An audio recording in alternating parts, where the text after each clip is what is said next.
Let me jump to the things that I know you will probably have some questions about.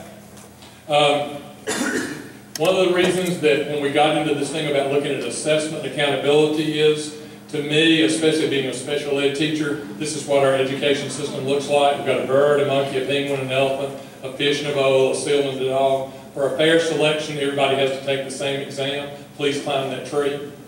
I think that could resonate with most folks. That's how we've looked at it. But we wanted to move to something different. And this is probably one of the more telling pieces of information we've used to get the decision makers to understand how we have to shift our focus of testing to something that's not what we currently do. If you look at this chart right now, at least 6 months ago, 99% of our focus in assessment and our money in assessment was focused right there. And our test we gave in the spring and what AYP looked like. And we use this chart to say that if you take that blank up in the far left-hand corner and put student there, our assessment has been the farthest away from making any significant difference on student learning. It's an autopsy at best when we get it in the summer after learning is gone. So how do we shift our assessment system back to where formative assessment and benchmark assessment and all those things that we know as teachers are more informing than the test in the spring? That's what our state board is now working toward. So that's the focus of assessment as we move forward. And what that will look like over the next 4 years. For the year we're in now, obviously it grades K through 2. We want to make sure that we have formative, interim, benchmark assessments that LEAs determine so that we know where kids are. We don't want to get into everybody's business as we've tried to do before. Let local school systems make those decisions. For this year, the ARC will continue to be the test for grades 3 through 8. For this year's 9th and 10th graders, the Alabama High School Graduation Exam is no more. We're moving to benchmark test and the course test in the subjects that you see there over the next 2 years, and the Explore Plan ACT suite of assessments. Because we can now align that to say, where are you on the trajectory toward college and career readiness? That is a growth model. A lot of times when people in special ed heard this the first time, they said, what about special ed kids? They're on the trajectory too. Everybody now will be on the same trajectory.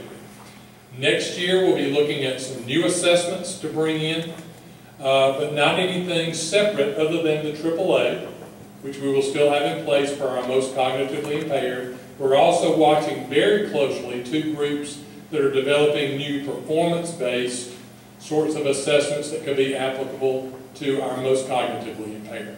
But I'll tell you, not every answer has been determined yet. This is a year of, we're not going to worry about AYP, we're going to meet the needs of children, we're going to teach to the standard, and figure out together through this year what this new assessment and accountability system needs to look like. That's why we received the AMO freeze and why we're asking for the waiver. So, Tara, this is a projection, and it's going to continue to be added to as your team works on it. Absolutely. This is a work in progress. That's one of the reasons we're here tonight. Is to share the work in progress, because we want this to continue to grow to be what meets the needs of everybody.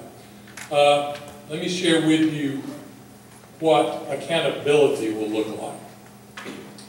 Right now, your accountability for a local school system is based on reading and mathematics in grades 3 through 8 and the Alabama High School Graduation Exam in reading mathematics in grade 11.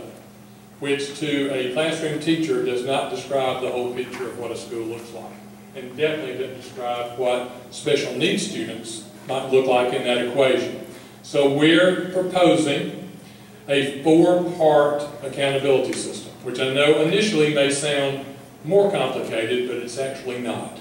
Because again, right now, our entire accountability system is based on the top bullet in this column, achievement. We want to shift it so there's achievement is still regarded, but growth has a much greater percentage in our determination. We look at gap and we look at college and career readiness. And when I say college and career readiness, let me give you several examples of what that looks like. That could be a benchmark score on an ACT. That could be earning an industry credential in a career and technical field that's recognized by business and industry. That could be a qualifying score on the ASVAB, which is the test to get into the military. It could be enrollment and success in dual enrollment programs. There will be multiple ways for all children to be counted in what college and career readiness looks like. No longer just that one score in reading and math on the Alabama High School graduation exam. We also want to look at program reviews, looking at those areas that don't currently have a test. How are those programs doing to make sure that they're meeting the needs of all children? Looking at graduation rate, attendance, and participation. Eventually looking at the performance of our teachers and our leaders. I met Friday with all the deans of the colleges of education in the state of Alabama, and they've got skin in the game now because they want to make sure that what they're producing is what we need, so we're going to start working more closely with them.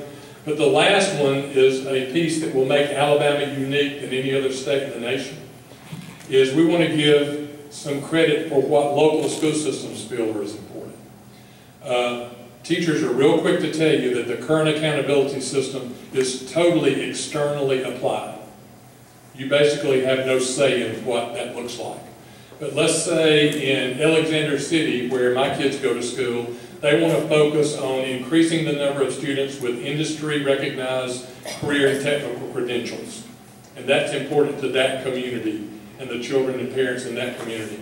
But over in Jefferson County, where these two people teach, it may be increasing the percentage of students enrolled in advanced placement and getting qualifying scores.